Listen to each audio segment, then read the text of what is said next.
quarterback, Garrett Greene. Questions for Garrett? Greg? So, Garrett, run game early, sort of pass game later. What did you guys see that allowed the run game to work so well early? And then, obviously, they made some adjustments, and you guys took advantage in the pass game. Yeah, no, really, the whole week, the point of emphasis was to be able to run the ball, and then our defense to be able to stop the run. That was kind of the whole emphasis this week. So we really just tried to. They didn't really have a lot of answers in the first half to what we were doing on the run game. CJ ran super hard, which was good to see. And then the whole line did a great job of kind of fitting up on guys in the second level, which let CJ make one guy miss, and then he was kind of in the open field. And then in the second half they started having some good answers with pressure looks and things like that to kind of muddy up the run game. So then we went to the pass game. Did you stay out there a little longer for Country Roads, and what was it like in your final home game?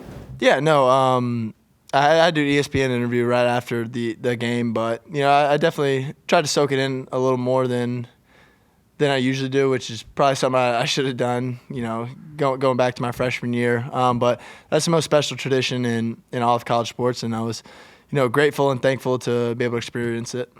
Final drive on those 2 fourth down throws, those are 2 huge throws. Can you take us kind of in the moment of that, and kind of in the moment of those throws, just kind of what you were seeing, how you were feeling, and what it was like to just have those moments? Yeah, no, I think Justin Robinson, and Huddy did a great job of kind of feeling me out and kind of getting to the spots. J-Rob, we rep that play. We ran it against Arizona, I believe. That same concept where J-Rob's a big body, so just give him the ball and let him go fall forward. And Hudson did a great job of kind of cutting his route, cutting the angle a little back some, just to not get in the way of that hook defender. So that's just something that we work all the time. We work those third and fourth down plays that you got to have, and we were all able to come through. So it's your last home game, and the season didn't exactly hit the team goals. But what does it mean to clinch bowl eligibility, get a postseason of some kind, be able to go out that way? Yeah, no, I mean obviously you want to play in the postseason, and we had some games that didn't go our way this year. But that just shows the fight and the perseverance that the guys in this locker room have. So we're gonna celebrate this one tonight, and then tomorrow we'll get ready for Texas Tech.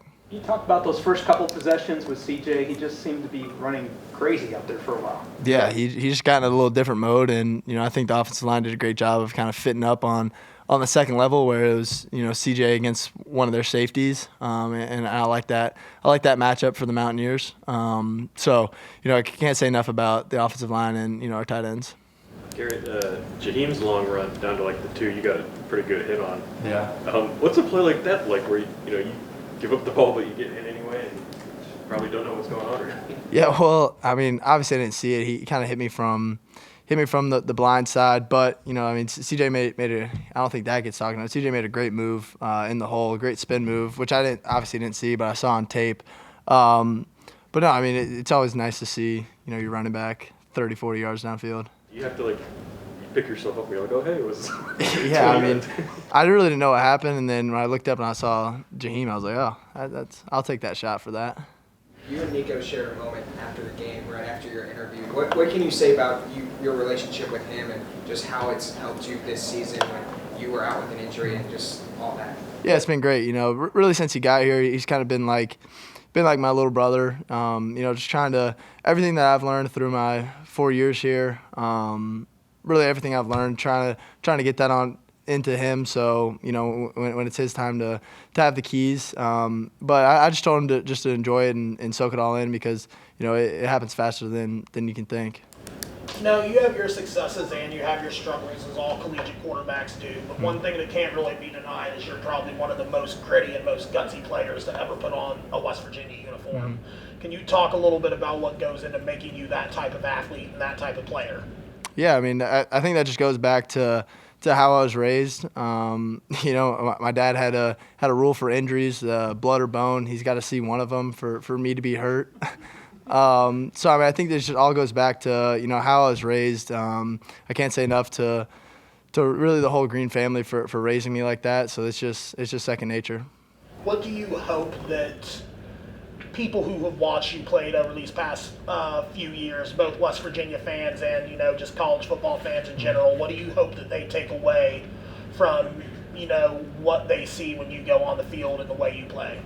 Yeah, I mean, I hope they just saw a guy that gave everything for the state, gave everything for his teammates, for his coaches, his family. Yeah, and then that's really it. It's been an honor of a lifetime to be able to represent the state, be able to represent this wonderful university. So I wouldn't want it any other way. Coach Brown says that he hopes fans are thankful for you, thankful for what you bring to the program, even during the struggles, even during the successes, regardless of what's going on. Mm-hmm. What does West Virginia football mean to you? It means everything to me. They took a kid from Tallahassee, Florida, and really welcomed him with open arms ever since I got here. And it really wasn't a decision to, I mean, obviously people thought I was going to leave after some years, but it really was never a question for me, just because the fabric of the state, kind of goes hand in hand with the fabric of my family. So I think it was the best decision I ever could have made. I know you all came into the game with the idea to run the ball. Coach Brown mentioned that too. Mm-hmm. When you convert a 3rd and 12, on a draw, in a situation where you think people are going to be throwing it, does that just reinforce it and say, hey, this is going to work, we can ride this all game? Yeah, I mean, I think in situations like that, I think Coach Brown's calling it in a way that he's in the back of his mind, he knows we have 2 downs. So you really treat 3rd down as 2nd down, and then 4th down is really your 3rd down. So I think that was kind of our mentality this whole week, was we were going to be aggressive on 3rd and 4th downs. Over the past couple of years, running success has seemed to dictate a lot of this team's overall success, whether y'all are winning or losing. Mm-hmm. Can you talk a little bit about just what you think the run game does for you guys that helps you outdo other teams, what it is about when the run game is successful, you guys are successful? Yeah, I think, our offense, we're not really like a quick game offense. We really try to establish the run early, and then whenever they want to get extra hats, extra fitters into the box, then it kind of opens up our pass game. So I think that's really been the key to our success. Every time he hit Hudson, it was a 1st down tonight. Mm-hmm. So, I mean, you've seen him go from the walk-on to now like a starting wide receiver. So what can you say about his progression? Yeah, I think it's been really cool to kind of see him develop throughout these last couple years, because he was making plays in Monday Night Football, and now, which is like the younger guy after practice and stuff, but then now just being able to watch him make these plays, because one of the 3rd downs we converted, they brought a cover 0 look, and he did a great job crossing face and getting to the void, so it's been awesome, and it's been a pleasure throwing to him. Okay, thanks, Garrett. Yep. Appreciate Thank you, guys. That's it.